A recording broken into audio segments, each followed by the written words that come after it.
오늘 두 가지 케이스를 말씀드렸던 것처럼 자산 증식에 포커스를 두는 상품, 그리고 자산 증식은 적으나 혹은 거의 없을 수 있지만 대신에 연금 금액을 많이 제공하며 평생 드릴 수 있게끔 포커스를 맞춘 상품, 이렇게 보실 수 있겠습니다. 안녕하세요. 재정하는 남자 최준호입니다.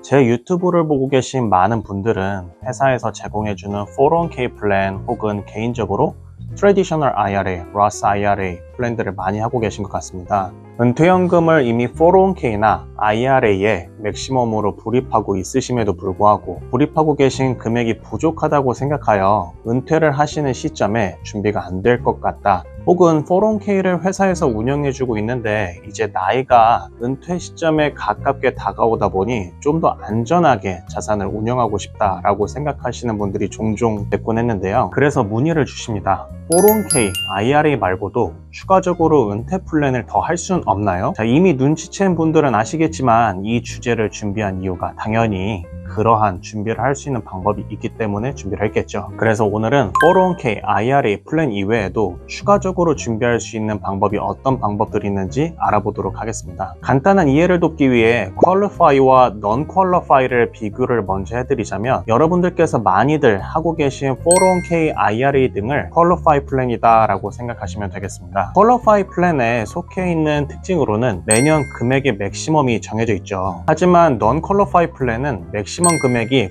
퀄리파이 플랜만큼 제한적이지 않다라고 말씀드릴 수 있겠습니다. 자, 이 말은 non-qualify 플랜 중에서 어느 상품을 가입하실 때 상품마다 맥시멈 금액이 있을 뿐이라는 점, 대부분 non-qualify 상품들은 밀리언 금액 이상만큼이 맥시멈이기에 qualify와는 많은 차이가 있다라는 부분만 이해하시면 간단히 이해하실 수 있을 것 같습니다. 그래서 이 말을 정리를 해보자면 qualify 플랜과 Non-Qualify 플랜 자체가 다르기 때문에 401k IRA를 가지고 계시더라도 Non-Qualify를 통해 또 다른 은퇴 플랜을 준비하실 수 있다라고 정리해 볼 수 있겠습니다. 자, 이제 그럼 구조를 이해하셨고 401k IRA 플랜 있어도 가능하구나, 자, 이해가 되셨다라는 전제하에 어떤 상품을 고르면 되겠느냐에 대해 알아보도록 하겠습니다. 크게 두 가지를 나눠서 생각해 보시면 되겠습니다. 첫 번째, 자산을 증식시키고 싶으신지, 둘째, 자산의 증식보다 은퇴 후 연금을 많이 받고 싶은 게 목적인지에 따라 상품이 두 가지로 나뉜다 볼 수 있겠는데요. 한 손님 중 나이가 50세이신데 20만 불 정도를 추가적으로 은퇴 후에 안전하게 증식시키고 싶다고 하셨고, 아직 언제쯤 찾을 계획은 없지만 10년에서 12년 정도 안전하게 증식시키고 싶다라는 분이 계셨습니다. 이분의 경우 개인적으로 주식 투자하셨던 게 익숙하셨고, 그리고 어뉴이티를 통해서는 S&P 500 인덱스를 이용하여 증식시키고 싶다라고 하셨습니다. 그리하여 보시는 것과 같이 10년 뒤 자산이 증식되는 금액은 대략 39만 1000불 정도를 보실 수 있겠는데, 위에 금액이 나올 수 있었던 건 왼쪽 상단을 보시는 것과 같이 지난 10년간 히스토리 데이터를 봤을 때 가정으로 이와 같은 금액이 산정됐다라고 볼 수 있겠습니다. 이 말은 즉슨 가입하신 시점부터 S&P 인덱스가 더 잘 자랄 수 있다면 이 금액보다 더 클 수도 있고, 반대로 S&P 인덱스가 잘 자라지 않는다면 좀 줄 수 있다는 점이 되겠죠. 두 번째 손님의 경우 나이가 56세로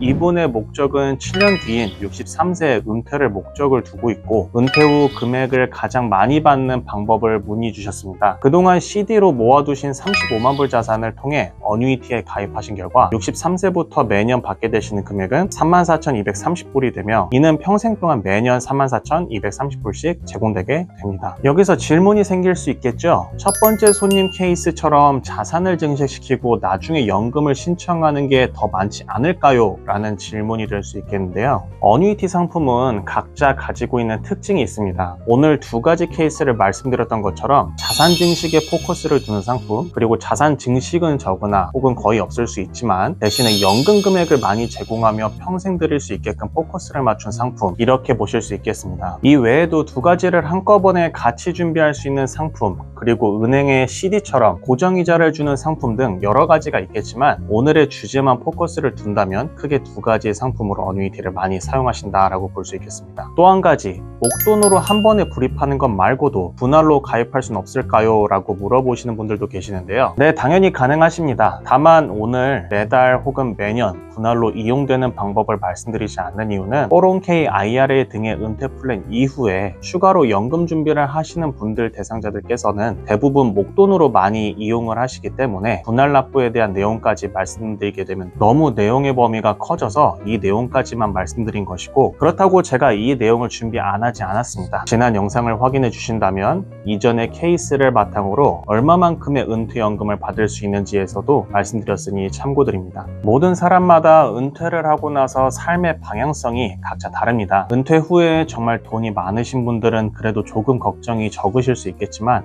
은퇴를 했다라고 해서 생활비만 고려하셔야 할 것이 아니라 취미생활, 병원비, 보험비 등 수많은 부분들을 더 깊게 생각하셔야 된다고 생각됩니다. 일을 하실 수 있을 때에는 본인의 건강하시고 월급도 오를 수 있는 찬스가 있었지만, 은퇴 후에는 고정적인 현금 흐름이나 모아두신 자산이 없으시다면 내가 언제 다시 일을 해야 하지 않을까에 대한 걱정으로 삶이 힘들어지실 수도 있지 않을까 생각이 됩니다. 그러니 하루라도 먼저 나의 은퇴 후의 삶의 계획도 점검해 보시고 어떻게 재정 준비를 해야 할지 가족과 그리고 전문가와 함께 잘 준비하셔서 행복한 은퇴 생활 하실 수 있기를 바랍니다. 오늘도 영상 시청해 주셔서 감사합니다. 감사합니다.